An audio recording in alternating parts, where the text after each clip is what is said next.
Sanibonani, onibingelelayo khathini. Namhlanje nginibingelela ngisekuhambeni. Mpumalanga province eSekhunda eRichard. Duze nje ne-medical clinic. Yeah, I just want ukuthi abantu babe sure ukuthi bengikhona lapho. Izolo bengisestandardini. Lapha emole standardini lapha ngako tourist enjalo nje. Yeah, namhlanje nake ngithi ngisakhona nje la eMpumalanga. Kukhona into engifikelayo ukuthi khathini khuluma ngokuthi yini ukubangwa komuntu mebangwa yidlozi. Okay, ngoba sekufikile ukuthi angikhuluma ukuthi yini ukuthi umuntu ubangwa yidlozi. Ngifuna abantu bacaciseleke ukuthi yini ubangwa yidlozi. Umuntu obangwa yidlozi umuntu osukuthi mhlawumbe idlozi langala kamalume lifuna ukuthi ubize umalume, isibongo sako malume. Uma sikhuluma ngedlozi labo umalume, sikhuluma ngedlozi labo kama wakho. Angathi umuntu hayi kushuthi mina nginayo inkinga makuthiwa idlozi labo malume ngoba vele kama wami akekho umalume. Kukhona o-auntie or noma sithi omamncane. Cha, akushiwo kanjalo.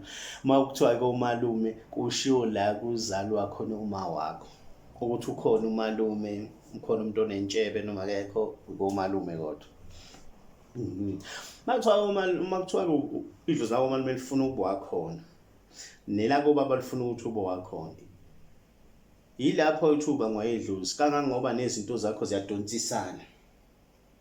Kufana nokuthi wena udonsa into uthi eyami nalomunye ayidonsa uthi hayi eyami. Ekugcineni izoqashuka phakathi nendawo, izohlukana kabuhlungu, izobreaka. Lo breaka ke kuyenzeka ngempilweni yakho noba ngoyidlozi. Ibreak nje down impilo yakho ngoba uyabangwa yidlozi. Lapho ke izinto eziba imbangela ke noma ama reasons ukuthi wena ugcine sobangwa yidlozi. Kuyenza ukuthi mawubizisa kababa wakho, ubaba wakho mhlambe bafike bakuzala benoma wakho. Base bethi hayi ngoba sizolobolana vele. Othi silobolana. Balobolane bona. If uma wakho mhlambe uficwe esenenkomo ezu10 or inkomo ezu8 sesho zamalobolo. Bavele bona abazali ubaba wakho akhiphe wona lo 8 wenkomo obuvele fanele ngabe uma wakho selotsholwa ngawo ngoba mhlawumbe akasenayo inkomo emqhoyiso. Usenomntwana futhi into enjalo. So sekukhona nje inkomo eyiphukile. Bavele bona bakhiphe exactly isibalo seinkomo ezidingekayo. Because wena bakubala ukuthi nawe usuyinkomo, usuyindleko ngokwakho. Bavele bakubone ngokuthi ngoba vele wala ukuganela khona uma wakho akunankinga. Kanti cha ikhona inkinga. Inkinga isekutheni ube khona before umalobolana. So usuyiphathi yalezi inkomo uma wakho uma bekuphuke 2 bekuphuke mhlawumbe umqhoyiso kwaze ukuphuke uthi usenomntwana omunye. Nawe ke sowuphule enye inkomo yokuthi uma wakho usethole lo mntwana. Okay, fine. Nithatha ngokuthi ninamandla uyakulobola ubaba lo. So akuzoba nasikhalo. Kanti cha. Nasi isikhalo kodwa soqhuma khona kakhulu. Useyashada kuma wakho ke nobaba wakho ekulobolaneni kwawo. Mase seshada sebekhohlwa ukuthi balande wena ngeyakho inkomo yokuthi uzokhishwa la koma wakho, uzongeniswa kababa wakho. Noma kababa wakho ungeniswa ngembuzi, ubikwe emsamo, ushiselwa impepho, uthelwa ngenyongo, yes. But ngale kamama kufanele uphume ngenkomo. Ngoba ube khona kungakathintwa indaba zokuthi kuyakhokhwa. Wena nje uvele wazibeka waba khona kwakhokhwa. Ukukhokhwa kwakhona ukhokhwane amalobolo ayithinto yakho. Okusho ukuthi kahle ngokwesintu awufanelanga ukuthi uhambe noma wakho ngoba ayithintwanga indaba yakho. kufanele wena wenzelwe imbeleko oqala futhi la koma wakho ngoba usazalwe ngaphandle komshado. Asikucacisele lo gama. Uzelwe before umshado, kusho ukuthi uzalwe ngaphandle komshado. Not ukuthi manje ngaphandle komshado ngisho ukuthi umzali abazali bakho bafe bashada bese bekhucadolo ngaphandle. Sithi ngesizulu ukukhucadolo ukuthi uhamba uzala umntwana ubushadile umzali ngaphandle. So asisho ke lokho, angisho ke nami ngisho ukuthi uzale before the wedding knot. So since akuzale before the wedding knot, sekunendleko zakho manje kufanele ukhishwe ngeyakho indlela uzongeniswa kababa wakho la kushadela khona ubaba wakho, la kushadela khona uma wakho, ngixolele, la kushadela khona uma wakho ukhishelwe khona. Okusho ukuthi before ukhishelwe khona ke awuzuvele nje ukhishwe emoyeni, uzoqala wazisiwe la introduce la kamama. Ukintroduce kwakho la kamama wenzelwe imbeleko. So usuka ke after sowenzelwe imbeleko soyimasa uyohanjiswa kababa wakho. Umuntu engenziwa lokho kuyena yilo muntu efike balobolana abazali bashada baqeda waseyaba khona yena. Lo muntu kusezelwe ngaphakathi komshado. Izinto imbeleko sezoyithola, usezothola imbeleko yala kababa wakhe, ngoba yena zonke izinto zakhe zenzeke la. Ngaphandle ke mawukuthi ke kukhona isimo esiphoqa ukuthi khona into edinga komalume. Abanye phela uba khona leyo bond ebakhona ekhomba ukuthi into zakhe aziqale ziwe komalume, kodwa asingathinti lapho, asikho lapho. Sengisho ukuthi umuntu angaze azikhathaza aphikisa athi hayi kuyenze kanje. No, ngizama ukulungisa lesimo sokuthi mina njengamanje khona umuntu obangwa yidlozi. Okay, singenele esigabeni sesibili ukuthi umuntu ubangwa kanjani idlozi. Omunye uyabangwa amadlozi amathathu, umuntu eyedwa abangwa amadlozi amathathu. Mina bangwa amadlozi amathathu ke naye ke la siyiqale khona. La ijwayele ukuqala khona ngisho njalo. Mhlawumbe uma wakhe abambe kubaba wakho wangempela, abambe wena uhlale. Mase uhleli wena yena ayingakaboni adampe ubaba wakho, ahlone nobaba wakho, ayothandana nomunye umuntu alale naye lo muntu. Kuyaqamba sekungena inyangeni yesibili ukhona oneswini, damzelana nalo muntu, usezenzela into zakhe nalo muntu uma wakho. Then ubuntu balo muntu bukwenza wena uthathe isithunzi sakhe uphuma ufana naye. Kuthiwa hayi ingane kakhathini le, kuthiwa kuyabukwa yonke into ingane kakhathini. 3 months usuzelwe jiki sewuvunyiwe nakuboka khathini, uvela ushintshe ubona ukuthi no yakamkwena le ngane, akusiyo nje yakakhathini. Mawuyibheka nje ubuka abantu bamkwena iyibona, ayisafani nabakhathini, siyafana nabantu bamkwena. So ke lapho ke angithi manje njoba usithathile isithunzi salo baba okuzalile waze wayiswa ke khona, kwafuka uvunywa futhi utho wakhe ngoba vele uthandana naye, kanti bosathathe isithunzi sakhe wena mntwana. Ebese kuzoba ukuthi ke okusho ukuthi manje uthintana ebongweni engaki, uthintana esibongweni sakalo muntu lo othandana noma wakho okwade uthatha isithunzi sakhe, uzothintana nesibongo sama wakho uqobo. Bese uzothintana nesibongo sakababa wakho ke lo odantshwe uma wakho. Ngathi emdampa lo muntu uma wakho ezotamzana nalo, ebese wena ukhonja ukuthi walo sezintathu izibongo phezulu kwakho manje esezibizwa kuwena. Ngoba uzothi uma uyiswa kulese kungesona salomuntu othandana nobaba wakho ufike wamukele ngoba vele uthathile isithunzi yafana nakho noma usazojika. Mhlawumbe bakwenzela izaba zokuthi owakhona, omunye azofaka isiphandla ukuthi owakhona. Then ke mase isihamba isikhathi izinto zishintsha, usethi umuntu uyahamba kubantu uthi yazi ngibona amadlozi amathathu wena la kubangayo. Lapho sekuqhuma umbango ke manje, makuqhuma umbango uzothi wena wenza izinto zingavumi, uthi wenza izinto zingavumi, uthi wenza lokho ngingavumi, yabo. Kanti uthi methu uthi abantu abakona bakutshela wena ubangwa yibonge ey'thathu, bese uyaxakeka wena kuwumntwana.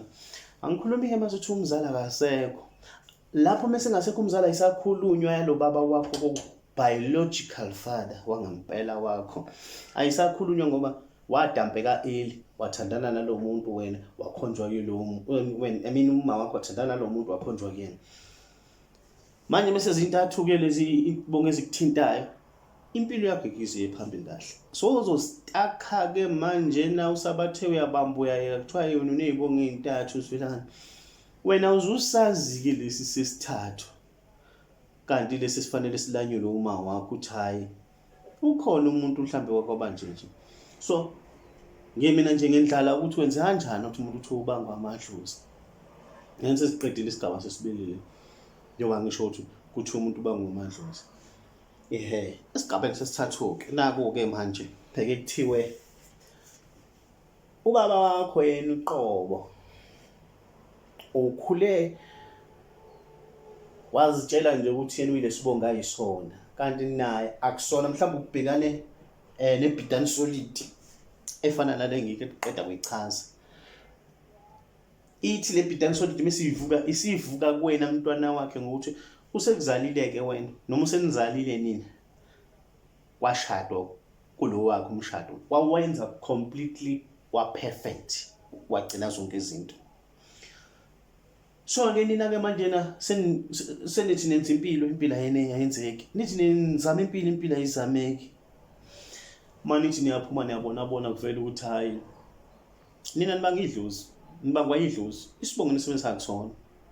Hayibo ngoba nje thina uma ushadile nobaba ushadile kuthiwa yes bashadile futhi konke kwenzeke kahle, kodwa ubaba wenu uma wakhe wahamba naye eswini othandana nomunye umuntu wasefika ebiza leso sibongo salapho. Ngaleso simo ke idlozi leli enilisebenzisayo enithi lababa wakho akulona, kepha yet linikhavile nalo linefulalo phezukwenu, linesithunzi salo phezukwenu. Ngoba manje selinikhulisile, selingena lanengamela lanikhulisa nazinabikwa izinto khona. Bese kuyaqhuma ushoti kuvele ukuthi hayibo ubaba wababa wenu yilo ezathi mhlambe zikhalile kanye, wavuka ngakusasa waliwa, mhlawumbe washawa nge-one night stand waliwa, lo kwakwabuyelwa kulomunye ko ozoba straight yena loba straight, kanti usekuthatha ingane engeyona yakhe. Bese kwesinye isikhathi lizibe nje idlozi vele liqhumela kunini kuthiwa hayi nina kunombango khona ubona into zenu sezingalungi manje nje kunje nibangwa yidlozi. So ezinye zezinto ke lezi ezenza ukuthi babangwe yidlozi, into ekanjalo nje. Bengithi nje angikhulume into kuzoba khona ukubangwa kwedlozi okwenziwa abazali unaware ukuthi banifake enkingeni. Angithi ke kukhona lento yokuthi kuthiwe isystem ihamba nezipika zayo. Yaba kuthiwa isystem ihamba nezipika zayo ke umzali wakho uma wakho akuthathe aye nawe legane lakho noma leshade lakho aconvince umkhwenyana la amganayo athi mina ngeke ngikwazi ukushiya ezami izingane ekhaya. Angisho ukuthi ngizogxila kakhulu ekutheni sokufanele kwenziwe njani, but ningalahlekelwa injula yodaba kule ndaba yami.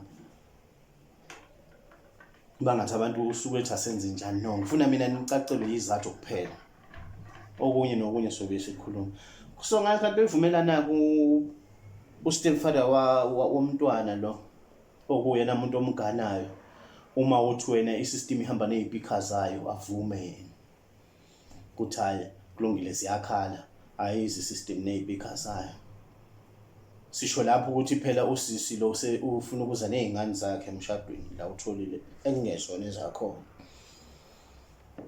ebese zifike ziphiliswa impilo ukuthi zezakhona lapha, kushiswa impepho zikhona lapha, kufakwa isiphandla ikhona lapha izingane. Ngalesikhathi kwenzeka kanjalo yazi automatically sezikhava idlozi la kulowo muzi, sezikhava idlozi la kulowo muzi seliyahlehlela kababa wazo kwangempela. so malihlela lihlehlisokuthi vele inkunzi ezimbili azibuse esibayeni esisodwa. Ngeke amanye amadoda komunye umuzi azoshaya isicathulo sawo la mhlambe kukodlamini so yabona sekukhala isicathulo somgwenya noma sokhabazeni. So umuzi nomuzi unendoda yawo esha umthetho wakhona.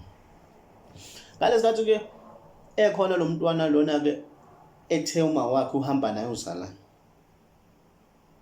ajika aphiliswa impilo ukuthi ngathi wala ekhaya. Ebese ke idlozi lakhe la ngempela liyahlehla ngoba alikwazi ukubusa kulela la ekhaya. Seyaqala ke into zomntwana ziyonakala. Uze umuntu ethuma wethu wahamba nathi waya emshadweni. Noma abe bayazi ukuthi wahamba nabo waya emshadweni bafike babiza isibongo sakhona seku-totally wrong. Seliyabangwa ke idlozi. Seliyababanga ala komalume lifuna ukubabuyisa ukuthi no bantu bethu nilahlekile nidukile lifuna ukubabuyisela la kulona. Nelabo babo ngempela selifuna ukuthi no nidukile nake ekhaya. So badonsiswana kanje. Then alisabakwazi ukubanakekela kahle abantwana balo noma bakho wena sisoshada nalobhudi lo okhetha ukuthi uyohlala uyofaka ingane zakho khona. Alisakwazi ukubanakekela kahle ngoba manje nali phela nalelala begane khona uma wabo.